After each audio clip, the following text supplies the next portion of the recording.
Yo, what's up, people? This is the real, and I'm gonna let y'all know we shot one of these motherfuckers already, and we gonna have to shoot it again because my finger touched the wrong button and it deleted it out. What's good, people? This is our new podcast out of Brownsville, Brooklyn, Brownsville, America, Brownsville, USA. It's real to real. And I got my brother Mike here from back in the days, one of my old childhood friends. And what's up, Mike? Let the people know what's up. Alright, man. This is Mike, man, aka Mike Warren, man. We here to touch on some great topics, man. We here to touch on growing up in Brownsville. We here to touch on financial literacy, education, poverty, gentrification, all types of topics to learn how to survive in today's society. Right. And in our first take, I asked Mike this question here. I said, how has Brownsville made you all the man you are today? And what I said was, Brownsville made me the man today from walking out my house and just seeing different aspects of people, different walks of life. When it comes to ingredients is just like if you season a chicken. You get all different types of ingredients to make the chicken taste good. Mm-hmm. So, in understanding the value of ingredients is how I became who I am. Mm-hmm. I walked out my door every day and saw different type of people. I saw the mailman. I live next door to Jehovah's Witness. I live next door to Muslims. I live next door to Christians. I live next door to Israelites. And obviously, I grew up in Brownsville, so I live next door to drug dealers, pimps, hoes, all these things. So in visioning these things and seeing these things, what it did was it cultivated me to understand the dynamics of becoming a man. Yeah. I'm sitting here laughing like, yo, we covered so much. So you know what? I'm going to go back to where we left off at, and we're going to work our way back what we was talking about. And we was talking about marijuana, being that right now marijuana is the big thing being decriminalized. I think that the federal government had just voted on it. The House had voted to decriminalize marijuana because you got places like California, Oregon, the state of Washington, the state of Colorado. They slinging weed right now. The state has found a way to get tax revenues. Yes. You're generating tax revenues right now, and we had touched down, like, long as the government get its PC on some things, they cool. They cool with it. Yeah, it's like this, right? If you on the corner, you selling something, and the government's not getting PC, you're a tax evader. They're not collecting no money off of what you're doing. So when they don't collect no money off of what you're doing, it's a penalty for it. Now, with these dispensaries, they're going to try to collect money and revenue to build their state. Right. And as long as they're able to collect, you're good. Mm-hmm. And that's the art of drug dealing on a legal level. Right. See, any drug derived from medicine. Right.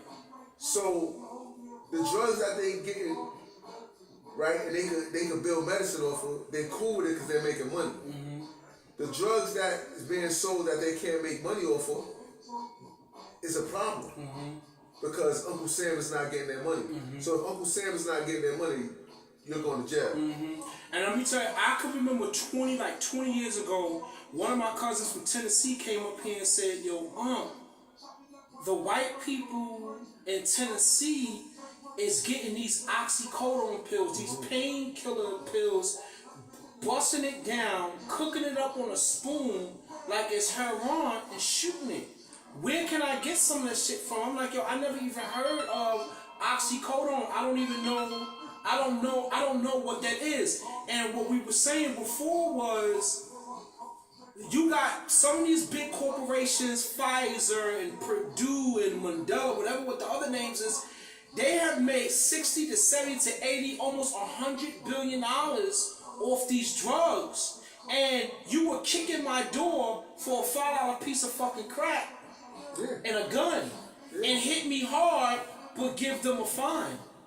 Because I'm looking at it like, yo, this is an organized criminal enterprise because some of the CEOs and the directors in these companies was having direct contact with the pharmaceutical people and doctors, telling them to prescribe people with this medication, with this drug. Yeah, it goes to the saying, right? It goes like, what you have to understand the dynamics, right? When you have these high-level drug dealers, because that's what they is, right? Then you got the low-level drug dealers, right? That will never meet the high level, right? And that's I'm speaking about the oxycodone situation, right? Oxycodone only became a problem when the low-level drug dealers went into the suburban areas. Mm-hmm. And when they went to the suburban areas and started charging for each pill, right, making more money, right, than the whole bottle, right, it becomes a problem, right? Because now the suburban areas are getting a high-level drug for a low value, right? You understand what I'm saying? And when they getting a high-level drug for a low value, and there's no middleman involved, right, and no money is going back to the what's the name? Because think about it, if the pharmaceutical sold the drug already, right, they made their taxes on it. Right. Now, when they get to a low-level person and they're making their money, they're not getting no more money off of it. Right. So by them not getting no more money off of it, now they're gonna kick in your door. Right. Because I'm not making no money off of you. Right. The object of this capitalist country is to make money off of each other. Right. And if I can't make money off of you, or you're making money without me making money too, right, it's an issue. Right. There's no difference from us growing up, right? If somebody controlled the block, right, if you didn't have their product, right, it was a problem. It's no difference. P Pfizer, you got P Pfizer project, but who did you get it from? You're not getting it from us. Right. It's a problem. The state is not making no money. The federal government is not making no money off of you. Oh no, nah, you're going to jail. I have said that when the state of New York come down with their vote, when the state assembly and the state senate says, you know what, we're gonna have these marijuana dispensaries, I will hope that you got some blacks that's controlling some of this weed, being that we the ones that went to jail for it. Because you know what, Donald Trump just freed a lady maybe a couple of months ago, going into next to the election. It was a black lady. She got caught with a couple of pounds of weed, and she set up for 20-something years, 19 years for marijuana. And now you selling it like nothing, like it's nothing. Another subject that we touched on was gentrification. Gentrification. And we see that gentrification is happening here, and I want to know if it's gentrification or low-income housing, or you're going to split it. You're building up buildings smack dead in the middle of the projects. And it's kind of you making it overcrowded, because what's going to happen to when these people in the projects or these people in these shelters start looking at those people and trying to get at them? And it's already crowded. All right. And when we spoke about it, right, you said the good, the bad, the ugly. Right. Dealing with gentrification. All right. And I touched on the good first. Right. Right. And my touching on the good revolved around the interaction of the whites and the black children. Right. Right. Which is important, because 9 out of 10, you know, throughout legislature, it was always passed down. Right. To the white people, it was passed down.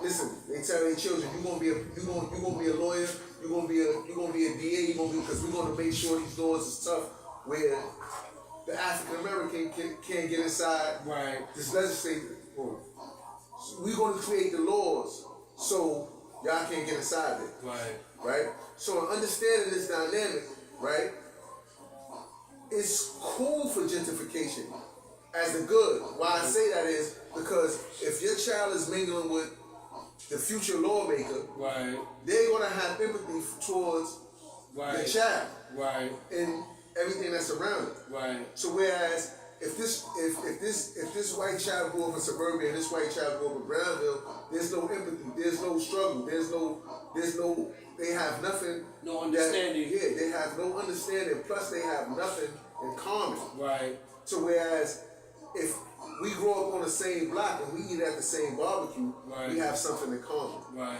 And when you have something in common, you're able to have empathy, right, for that person. Right. Now, the bad part is, right, if these two worlds come together and collide, right, it builds more harshness. Right. And it don't give a child the moment to grow. Right. Mm-hmm. Now, the ugly is we don't own nothing. Mm-hmm. Mm-hmm. So in this gentrification movement, right, you spoke about eminent domain. Right. Right? You can snatch the property at any time so they want. If they want a property that might be half black owned or black owned, they can just take it. Close the door. They can just take it. Mm-hmm. And by them taking it, you have no say so. Right. Mm-hmm. And the other bad part is, like we spoke about, the 11 block radius of projects. In Brownsville. Right? And now what they're doing is taking the parking lot of these projects where cars supposed to be parked in and building more buildings. Mm-hmm. So it's no different from the slave ship. You just putting more bodies on top of more bodies on top of more bodies, which becomes frustrating and create crime. Mm-hmm. Like we spoke about the steam pipe. Mm-hmm. If you put too much steam in that pipe and you don't find no way to release it, it blows up. Mm-hmm. So with gentrification, right, these are the things that's happening. People, you adding more people to a community that's already frustrated with lack of resources, mm-hmm, lack of finance. So now if I move this white person in, because the average mind, I'm not talking about the mind, the advanced mind, I'm talking about the average mind think if they see a white person, this person is rich. Mm-hmm. They don't know some white people go through the same struggles. That's right. This is the empathy part. They don't know that you got poor white trash. They don't know that they got white people that's on welfare. Right. You understand what I'm saying? And when you don't know that, your vision, right, and your view, right, of seeing someone, mm-hmm, remains different. Mm-hmm. When I mean different, it remains saying, oh, that person is already good. Right. Why are they moving them into our neighborhood? Mm-hmm. Or this person is moving into our neighborhood, maybe you can help us, or maybe we could get in the struggle together. Right. Because if you remember about the civil rights movement, right? Mm-hmm. People think the civil rights movement was about black people. Right. It was about work. Right. Mm-hmm. And that's why the government thought that Martin Luther King was a communist. Exactly. A Bolshevik. It was about work, but the dynamics behind the civil rights movement, mm-hmm, wasn't through men. Right. It was really from the feminist movement. Right. Mm-hmm. Ella Baker. People don't talk about Ella Baker. Right. Who helped mold Martin Luther King and them to come. Right. White woman, right? Black woman. She was black, okay. She was a black woman. Ella Baker is a very important person in the civil rights movement. Okay. You understand what I'm saying? And understanding the dynamics of the women moving mountains without the men knowing. Right, okay. Because it goes back to the Atlantic slave trade too, right? During the Atlantic slave trade, the kings used their women to manipulate the men, the white men, right, so they wouldn't kill the whole village. Right, okay. They sent their women as concubines, right, to have sex with them and, right, cultivate their womb. Right. So therefore, if a child is there, the man didn't have, the white man wouldn't kill because his child is there. Right. Anyway, he wouldn't reveal the secret. Right. True. So that's part of understanding the good, bad, and ugly of the gentrification. Let me tell you, it's crazy that you say that, and I wanted to touch this on the last taping that we did. What is the infighting with the Black American the Caribbean American and the African. I just think that like the Black American gets such a bad. It was an episode of The Sopranos I seen, and they beat up this white kid, and no, they beat up a black kid, and the black kid was Somalian. He said, "Get out of my neighborhood, you nigger." He said, "I'm not Black American, I'm Somalian." Yeah. Like, what is this thing with the other people of the dark race when it comes to the Black American? Is it because slavery here in America is just not too far back? We're not even going past 180 years. We still in slavery. It's still there. Like, what is it with them that has this hate amongst us, yo? I think the hate stems from Colin Powell said something one time, right? And I just want to touch on it briefly, right? People ask Colin Powell, why do you not grab the men that's in prison and let them fight for us? Right. Colin Powell said, how can I grab men from prison when there's one prison guard and they don't fight to get out every time? Right. So when a Somalian speaks, he speaks from his warrior nature. Right. Okay. They fight to live every day. Right. Okay. They fight to live every day. Right. They fight for their freedom every day. Right. So, and understanding that they fight for their freedom every day, and they understand that we're in a country where we don't fight for our freedom every day, Right. they want to disassociate themselves from us. Right. Because here it is, they saying, you're in the most powerful country in the world. Why do you lay down? I'm in the poorest country in the world, and I'm fighting for a piece of meat. Every day. I'm fighting for good water. I'm fighting for a shower. I'm losing my family. I'm losing my village for a good, for just some water to drink, to bathe in. So this is why people they try to run away from the African American. Do you think that the black folks will ever get it together here in this country?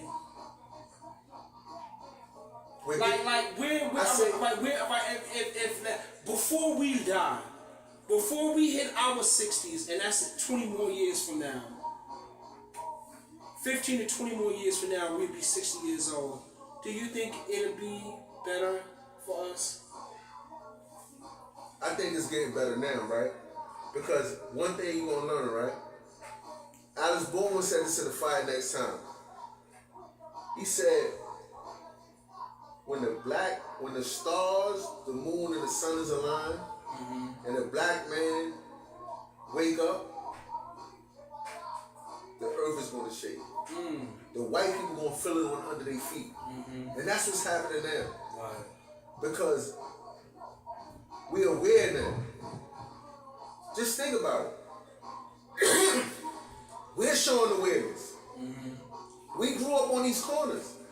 We wasn't aware to certain things that was going on. Right. We was cool with seeing somebody get shot. Well, you might not have been cool with it, but I was cool with, I was fascinated by that at one time. Now, it breaks my heart. It breaks my heart because I have children. Right. That's having children.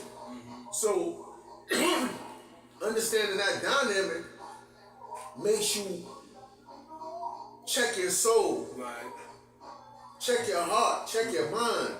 And when you check your soul, your heart, and your mind, you cleanse it from all that filth. Right. Because that filth, all that filth gonna do is stagnation. You, as a human being that can change the world. Right. When we say change the world, right? You only change the world by your actions. It don't take a nation to change the world. Right. It takes one action from one man to change the world. If you go outside and you did something different from what you did yesterday, you change the world. The George Floyd incident that changed the world. Yes. It awakened the world. It awakened the world. And my thing is like, would George Floyd, I got this also, this belief of the law of nature. If George Floyd would have got killed under Barack Obama presidency, I don't think that it wouldn't have shook nothing. Like, it would have been swept under the rug that people got so tired of Trump and his shit that George Floyd shook the world. Yeah. I think it wasn't just George Floyd by him dying. I think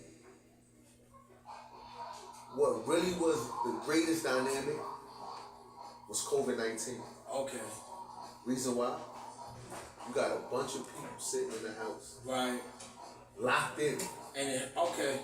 With nothing to do. Okay. With nothing to do. Locked into their screens. Right. And he gets killed. Right, so if the people was working, it'd have been like, all right. Yeah, I'm not taking off from my job to go to this. I'm not doing this. Right. But God made it appear and happen at a time where the whole world was watching. Right, okay. All right. So things don't happen by mistake. Right. Mm-hmm. It was a happen chance that they got up that day because they killed many. That's right. And it's been many recorded.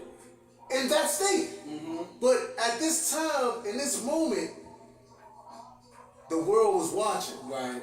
Mm-hmm. And, you know, despite how everybody feel about these phones and this technology, it toppled countries. Right.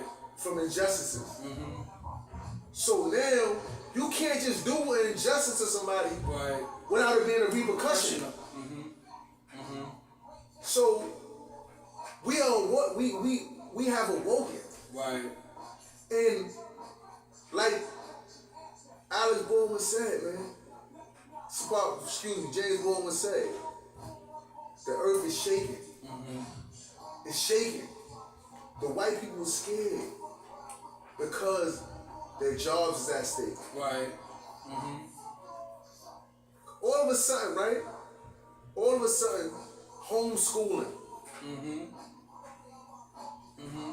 Taken away from education. Mm-hmm. They take away from education before they take away from the police department. Mm-hmm. Mm-hmm.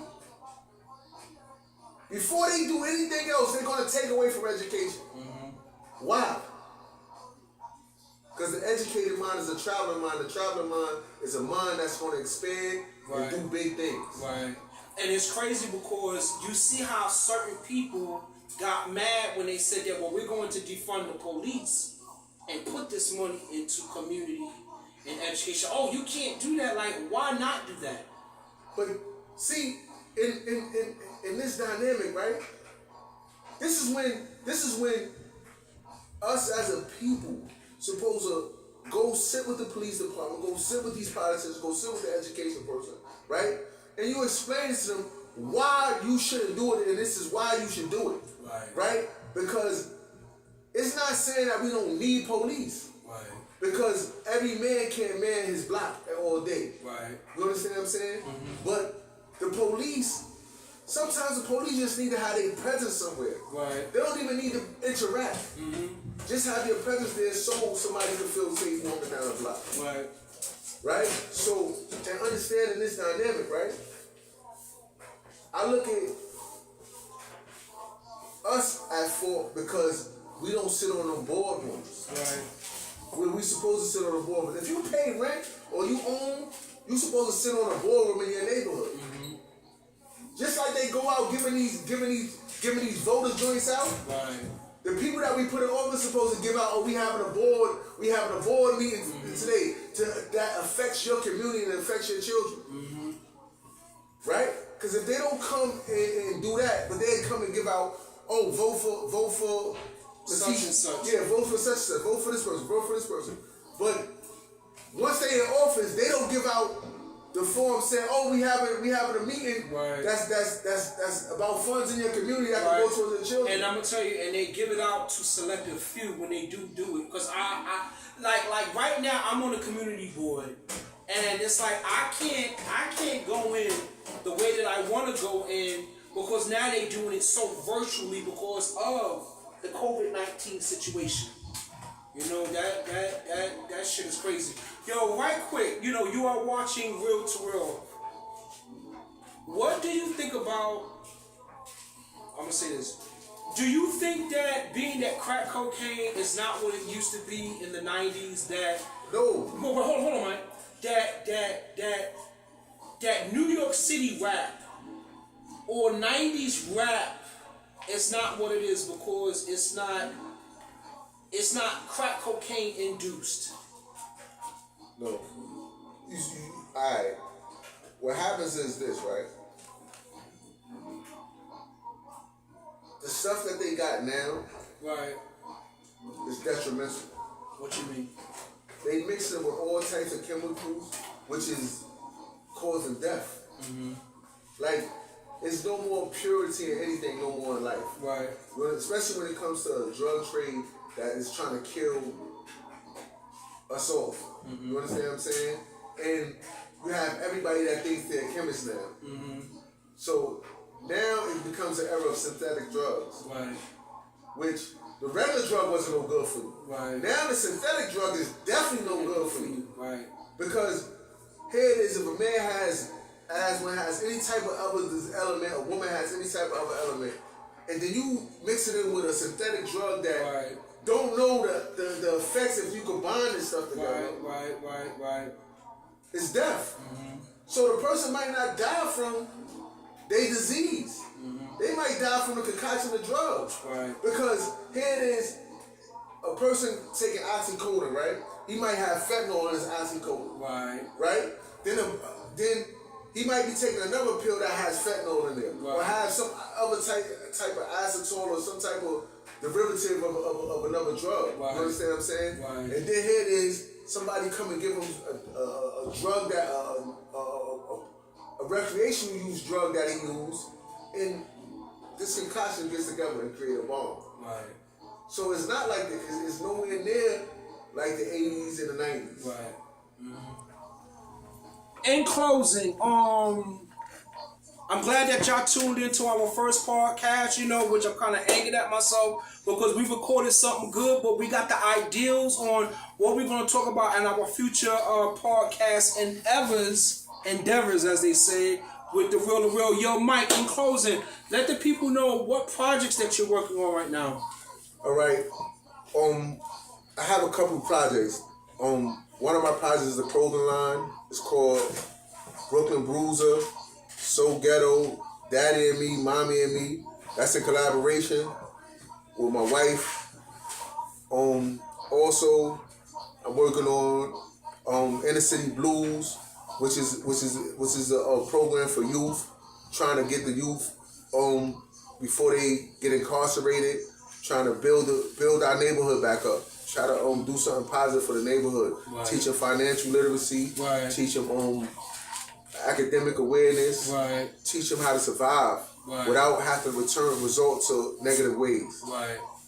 So also, what are you working on? Well, I'm working on my three films that I'm working on. Emotional Homicide, which is a story about these women trafficking HIV medication for heroin. Also about Low Blocks, which he had an untimely death by some dirty cops that was at the 73rd Precinct. And also my current screenplay that I'm working on is Black Raspberry. It's a story about myself,